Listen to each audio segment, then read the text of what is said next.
Subscribe ಆಗಿ ನಮ್ಮ ಚಾನಲ್ಗೆ ಹೊಸ ವಿಡಿಯೋಸ್ಗಾಗಿ ಬೆಲ್ ಐಕಾನ್ ಅನ್ನು ಕ್ಲಿಕ್ ಮಾಡಿ.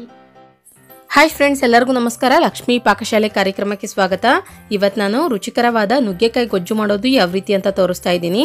ತುಂಬ ಅಂದರೆ ತುಂಬ ಚೆನ್ನಾಗಿರುತ್ತೆ ಟೇಸ್ಟ್. ಇದನ್ನು ನೀವು ಬಿಸಿ ಬಿಸಿ ರೈಸ್ ಜೊತೆಗೆ ತಿಂದರೆ ತುಂಬ ಟೇಸ್ಟ್ ಕೊಡುತ್ತೆ. ಅದಲ್ಲದೆ ನೀವು ಪ್ರತಿ ಸಲನೂ ಒಂದೇ ಥರ ಸಾಂಬಾರ್ ಅಥವಾ ಪಲ್ಯ ಮಾಡಿ ತಿಂದು ಬೇಜಾರಾಗಿದ್ದರೆ ಈ ಥರ ನುಗ್ಗೆಕಾಯಿ ಗೊಜ್ಜನ್ನು ಕೂಡ ಒಮ್ಮೆ ಟ್ರೈ ಮಾಡಿ ನೋಡಿ. ಮತ್ತು ಅದಲ್ಲದೆ ಈ ಲಾಕ್ಡೌನ್ ಇರೋ ಕಾರಣದಿಂದಾಗಿ ನಮಗೆ ಹೊರಗಡೆ ತರಕಾರಿ ಸರಿಯಾಗಿ ಸಿಗ್ತಾ ಇಲ್ಲ. ಇಂಥ ಸಮಯದಲ್ಲಿ ನಾವು ಮನೆಯಲ್ಲೇ ಇರೋದನ್ನು ಬಳಸಿಬಿಟ್ಟು ರುಚಿಕರವಾದ ಅಡುಗೆನ ಮಾಡ್ಕೊಳ್ಬಹುದು, ಮನೆ ಮಂದಿಗೆಲ್ಲ ಇಷ್ಟ ಆಗುವಂತೆ. ಹಾಗಿದ್ರೆ ಬನ್ನಿ ಫ್ರೆಂಡ್ಸ್, ಈ ರುಚಿಕರವಾದ ನುಗ್ಗೆಕಾಯಿ ಗೊಜ್ಜು ಯಾವ ರೀತಿಯಾಗಿ ಮಾಡೋದಂತ ನೋಡೋಣ. ಮೊದಲೇದಾಗಿ ಗ್ಯಾಸ್ ಆನ್ ಮಾಡ್ಕೊಂಡ್ಬಿಟ್ಟು ಒಂದು ಪಾತ್ರೆ ಇಟ್ಕೊಳ್ಳಿ. ಅದಕ್ಕೆ ನಿಮಗೆ ಅರ್ಧದಿಂದ 1 ಗ್ಲಾಸ್ನಷ್ಟು ನೀರು ಹಾಕ್ಕೊಳ್ಳೋಣ. ನಾನಿಲ್ಲಿ ಒಂದು 4 ನುಗ್ಗೆಕಾಯಿನ ಕ್ಲೀನಾಗಿ ವಾಶ್ ಮಾಡಿಬಿಟ್ಟು ಈ ರೀತಿಯಾಗಿ ಕಟ್ ಮಾಡಿಬಿಟ್ಟು ಇಟ್ಕೊಂಡಿದ್ದೀನಿ. ಕಟ್ ಮಾಡಿರುವಂತಹ ನುಗ್ಗೆಕಾಯಿನ ಹಾಕ್ಕೊಳ್ಳೋಣ. ಅದಾದ ನಂತರ 1 ಚಿಟಿಕೆಯಷ್ಟು ಅರಿಶಿಣ ಪುಡಿ, ಅದಾದ ನಂತರ ಒಂದು ಸ್ವಲ್ಪ ಉಪ್ಪು ಹಾಕ್ಕೊಳ್ಳಿ. ಇದನ್ನ ಇವಾಗ ಒಂದ್ಸಲ ಚೆನ್ನಾಗಿ ಮಿಕ್ಸ್ ಮಾಡ್ಕೊಳ್ಳೋಣ.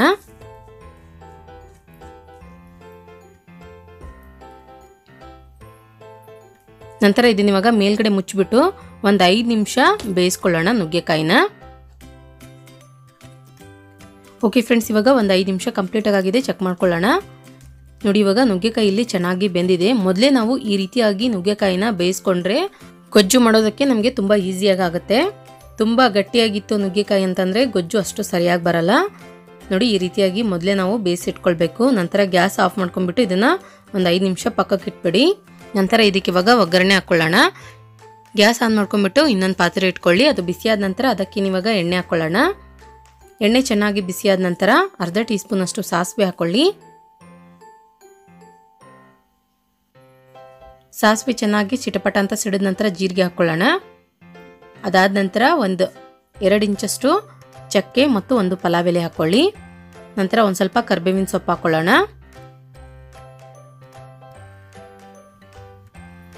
ನಂತರ ಒಂದು 2 ಹಸಿರು ಮೆಣಸಿನ್ಕಾಯಿನ ಉದ್ದುದಕ್ಕೆ ಹೆಚ್ಚಿಬಿಟ್ಟು ಕಟ್ ಮಾಡಿಬಿಟ್ಟು ಹಾಕ್ಕೊಳ್ಳಿ. 2 ಮೀಡಿಯಂ ಸೈಜ್ ಈರುಳ್ಳಿನ ಸಣ್ಣದಾಗಿ ಕಟ್ ಮಾಡಿಬಿಟ್ಟು ಹಾಕ್ಕೊಳ್ಳೋಣ. ಇದನ್ನ ಇವಾಗ ಒಂದು ಸ್ವಲ್ಪ ಹೊತ್ತು ಚೆನ್ನಾಗಿ ಫ್ರೈ ಮಾಡ್ಕೊಳ್ಳಿ ಎಣ್ಣೆಯಲ್ಲಿ.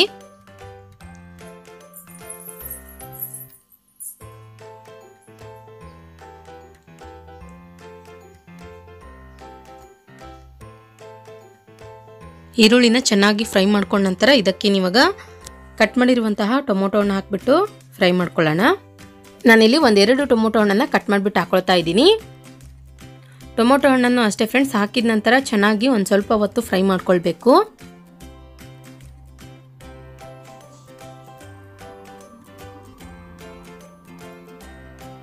ನಂತರ ಇದಕ್ಕೆ ಇವಾಗ ಮಸಾಲ ಆ್ಯಡ್ ಮಾಡ್ಕೊಳ್ಳೋಣ. 1 ಚಿಟಿಕೆಯಷ್ಟು ಅರಿಶಿಣ ಪುಡಿ ಹಾಕ್ಕೊಳ್ಳಿ. ಒಂದು ಅರ್ಧ ಟೀ ಸ್ಪೂನ್ ಅಷ್ಟು ಗರಂ ಮಸಾಲ, ಒಂದು ಅರ್ಧ ಟೀ ಸ್ಪೂನ್ ಅಷ್ಟು ಧನಿಯಾ ಪೌಡರ್, 1ರಿಂದ 1.5 ಟೀ ಸ್ಪೂನ್ ಅಷ್ಟು ಅಚ್ಚ ಖಾರದ ಪುಡಿ ಹಾಕ್ಕೊಳ್ಳಿ. ಅದಾದ ನಂತರ ರುಚಿಗೆ ತಕ್ಕಷ್ಟು ಉಪ್ಪು ಹಾಕ್ಕೊಳ್ಳೋಣ. ಉಪ್ಪು ನೋಡ್ಕೊಂಡು ಹಾಕ್ಕೊಳ್ಳಿ. ನಾವು ಮೊದಲಿಗೆ ನುಗ್ಗೆಕಾಯಿ ಬೇಯಿಸುವಾಗಲೂ ಕೂಡ ಉಪ್ಪು ಹಾಕಿರ್ತೀವಿ ಆಲ್ರೆಡಿ. ನಂತರ 1 ಟೀ ಸ್ಪೂನ್ ಅಷ್ಟು ಸಕ್ಕರೆ ಹಾಕ್ಕೊಳ್ಳೋಣ. ಸಕ್ಕರೆ ಹಾಕೊಳ್ಳೋದ್ರಿಂದ ಗೊಜ್ಜು ಇನ್ನೂ ಚೆನ್ನಾಗಿ ಬರುತ್ತೆ. ಇದನ್ನ ಇವಾಗ ಚೆನ್ನಾಗಿ ಮಿಕ್ಸ್ ಮಾಡ್ಕೊಳ್ಳೋಣ. ಸಕ್ಕರೆ ಆಪ್ಷನಲ್ಲು, ಬೇಡ ಅಂದರೆ ಸ್ಕಿಪ್ ಮಾಡ್ಕೊಳ್ಬಹುದು. ಇದನ್ನ ಇವಾಗ ಮೇಲ್ಗಡೆ ಮುಚ್ಚಿಬಿಟ್ಟು ಒಂದು 2 ನಿಮಿಷ ಬೇಯಿಸ್ಕೊಳ್ಳೋಣ, ಕಡಿಮೆ ಉರಿಯಲ್ಲಿ ಇಟ್ಬಿಟ್ಟು. ಓಕೆ, ಇವಾಗ 1-2 ನಿಮಿಷ ಕಂಪ್ಲೀಟಾಗಿ ಆಗಿದೆ. ಚೆಕ್ ಮಾಡ್ಕೊಳ್ಳೋಣ. ನೋಡಿ, ಇವಾಗ ಟೊಮೊಟೊ ಹಣ್ಣಲ್ಲಿ ಸ್ಮೂತಾಗಿ ಚೆನ್ನಾಗಿ ಬೆಂದಿದೆ. ಇದನ್ನ ಇವಾಗ ತಿರ್ಗಾ ಒಂದ್ಸಲ ಚೆನ್ನಾಗಿ ಮಿಕ್ಸ್ ಮಾಡ್ಕೊಂಡ್ಬಿಟ್ಟು ಬೇಯಿಸಿರುವಂತಹ ನುಗ್ಗೆಕಾಯಿನ ಹಾಕ್ಕೊಳ್ಳೋಣ.